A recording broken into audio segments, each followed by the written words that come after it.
wiilkiisa leeyahay ya hees khatar weeyaan odaga cunugiisu u dagaalamaya walaga dil rabi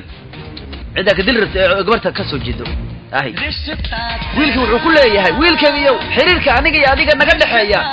xiriirka aniga iyo adiga naga dhaxeeya waa dun aysan gooyi karin cidna yani man la kala gooyi karo macnaha ya waxaad leedahay buu leeyahay wiilkaygiiyo wajida cadnimo ay ku dheehan tahay harumaysan misayaysan rumaysan waxa tahay qalbigayga yani ku dili lahaa isku day inay dilaan oo kala soo orday adiga iyo xiriirkayga ayuu leeyahay wiilkiisu korsanaya adiga iyo xiriirkayga ayuu leeyahay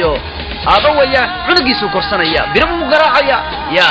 si lagu korin lahaa ilmaha wax badan baa loo maraya birbu garaacaya ninkii garaashka la wuxuu leeyahay war ninkaas u shaqaysanay waa kee warin cusub leeyahay oo cunug korsanaya birbu garaacaya wiilkiisu jibinaya markaas bay meeshu tagaya magaalka kale uu tagay meeshu ka guuray ee lagu dilay cunugiisa waa kala guuray magaalka uu la tagayo korsanaya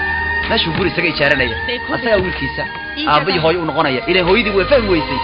uu ka soo wata cunugtiisa way isku dhaceen macna cunugiisu korsanaya marka wuu dhirsinaya hal mar oo aad ii doolo cadayso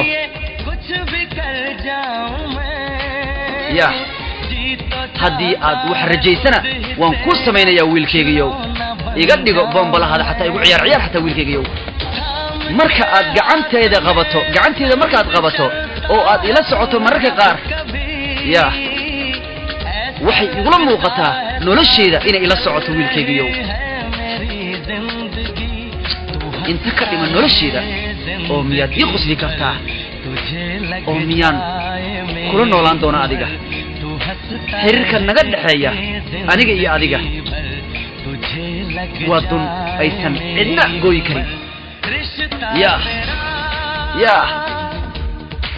wallahi waa cabaaday ninka caawa ilmaha intaas laga soo maraya waa u cabaadaya wiilkiisa